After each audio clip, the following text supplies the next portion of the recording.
नमस्कार. आज ह्या संत सेना पावनभूमीत आपण सर्वांनी खूप छान पद्धतीने पहिलाच कार्यक्रम या ठिकाणी होत आहे. आज 8 मार्च म्हणजे जागतिक महिला दिन, आंतरराष्ट्रीय महिला दिन. ह्या महिला दिनाच्या सर्वच महिलांना खूप खूप शुभेच्छा. आता महिला दिन म्हटल्यानंतर आपलाच दिवस, आपणच आपलं कौतुक करायचं, आहे का नाही? आपणच आपला कार्यक्रम करायचा, पण इथं पुरुष पण आहेत काही प्रमाणात. महिला दिन म्हटल्यानंतर प्रत्येक महिलाच्या मनात एक उत्सुकता असते की आपल्या महिलांना कुठेतरी मान, कुठेतरी गौरव भेटावा. आणि त्या गौरवासाठी प्रत्येक महिलाचा प्रयत्न राहतो की तिने जे वर्षभर कार्य केलेलं असतं त्या कार्याचं कुठेतरी कौतुक व्हावं. म्हणून हा 8 मार्च हा महिला दिन असतो. स्त्री म्हटल्यानंतर स्त्रीला स्त्रीनी सांगायची मला असं वाटतं गरज नाही. स्त्री म्हटल्यानंतर प्रत्येक गोष्टीत झुकून कार्य करणारी म्हणजे ती स्त्री असते.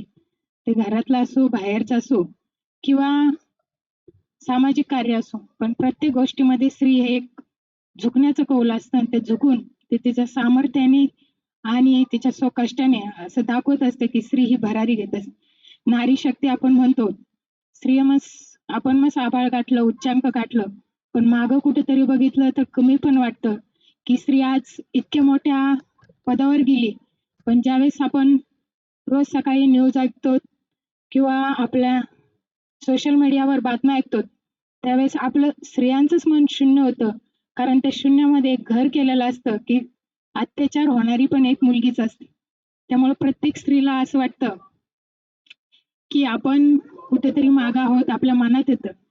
पण ज्यावेळेस संसारामध्ये आपण सर्वजण एकत्र येतो त्यावेळेस मला असं वाटतं जास्त भूमिका ही आईची असते असं प्रत्येक जण म्हणतात. त्या आईच्या भूमिकेत महिला म्हणून महिलांना सांगते आपण कुठेतरी कमी पडतो. कारण आईची भूमिका ज्यावेळेस कमी पडते त्यावेळेस आवाज उठवायची भूमिका ही कमी होते आणि महिलांवरील अत्याचार हा वाढत राहतो. आपण सर्वजण कोणताही समाज असो, पण आपलं स्त्रीचं मन एकच असतं असं मला वाटतं. कोणत्याही समाजातली स्त्री असो, पण तिचं मन हे एकच असतं. तर आपण सर्वांनीच नारी शक्तीचा आपल्या संस्कारावर, आपल्या आध्यात्मिकावर, तसंच आपल्या समाजातील प्रत्येक मुलाबाळावर चांगले संस्कार घडावं अशी माझी अपेक्षा 8 मार्च रोजी मी तुमच्याकडून करते. कारण प्रत्येक स्त्री ही ज्याच घरात लढा सुरू करते त्यावेळेस पहिलं शस्त्र हे तिचे मुलं बाळच असतात असं मला तरी वाटतं. वाटतं बरोबर आहे ना? तुम्ही बोलल्या तुम्हाला कळून, तुम्ही नाही बोलल्या तुम्हाला वाटत असेल आपला दिवस आहे आपण बोलून घ्यायचं, नंतर वर्षभर आपलं कोणी म्हणणार नाही बोला मला, आज दिवस भेटलाय तर घ्यायचं बोलून. कारण कसं आहे, मी जर भाषण ठोकलं तर तुम्ही बोर व्हाल आणि मी बोर होईल. आणि आपणच एकमेकींना सांगायचं नाही. हा कार्यक्रम म्हणजे एक संवाद आहे आपला की जेणेकरून आपल्या सगळ्यांचे विचार कुठेतरी एक उच्च स्तरावरील स्त्रीला भेटावा किंवा कुठेतरी आपण एकत्र आल्यानंतर एक काहीतरी सामाजिक संघटन आताच तुमच्या सर्वांच्या वतीने सांगण्यात आलं की एक संघटन आपल्या हे महिलांचं चालू होणार आहे किंवा आपण करणार आहे. त्या संघटनेमध्ये पण आपले जे विचार असतात त्याची देवाणघेवाण होत असते.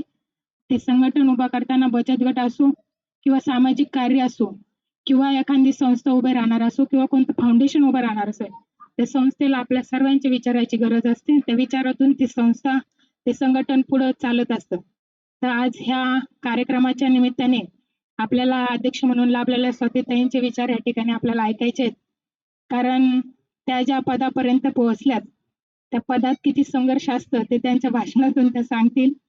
आपण त्यांचे ते भाषण आपल्या विचारामध्ये रुजावं असं मला वाटतं. या ठिकाणी ह्या कार्यक्रमाला बोलवल्यानंतर संतसेना मंदिर आणि प्रतिष्ठान आयोजित ह्या कार्यक्रमाला बोलवल्याबद्दल मी सर्वच जेवढे या ठिकाणी उपस्थित राहिले तेवढे सगळ्यांचे आभार मानते. हा कार्यक्रमात मला असं वाटतं बोलवलं, सन्मान केला, सत्कार केला त्याबद्दल सर्वांचे मी पुन्हा एकदा आभार मानते. धन्यवाद. धन्यवाद ताई. सगळ्या महिलांनी एकत्र येण्याची ग्वाही आम्ही दिली आहे. तशीच मी शीतलताईंकडनं पण अपेक्षा व्यक्त करते की आमच्या महिलांना तुमची साथ कायम राहील. आता मी सारसनगर मधलीच नगरसेविका म्हणून मला खूप वेळा निवडून दिलंय आणि आपण ज्या परिसरामध्ये बसलं तर मला असं वाटतं की स्वर्गीय अरुण काकांनी ह्या मंदिरासाठी आणि ह्या जे तुमचं ओपन पेस आहे त्यासाठी असं मला वाटतं की जागा दिली. प्रत्येक समाजाला काकांनी सारसनगरमध्ये जागा देण्याचं काम या ठिकाणी केलेलं आहे. कारण काकांचं एक दूरदृष्टी होती की प्रत्येक समाजाने एकत्र यावं. मला खाली मळ्यात बसल्यानंतर ह्या ताई म्हटल्या की हे काकांनी जागा दिलेली आहे आणि संग्राम यांनी त्याचं उद्घाटन केलेलं आहे. त्यामुळं ह्या ठिकाणी मी आवर्जून सांगेन की काकांनी ज्यावेळेस ठरवलं याचा अर्थ ही संघटना खूप मोठी चालेल. धन्यवाद. आणि अगदीच म्हणूनच मी म्हणाले की तुम्ही आमच्यासाठी अतिशय हक्काचा माणूस आहात.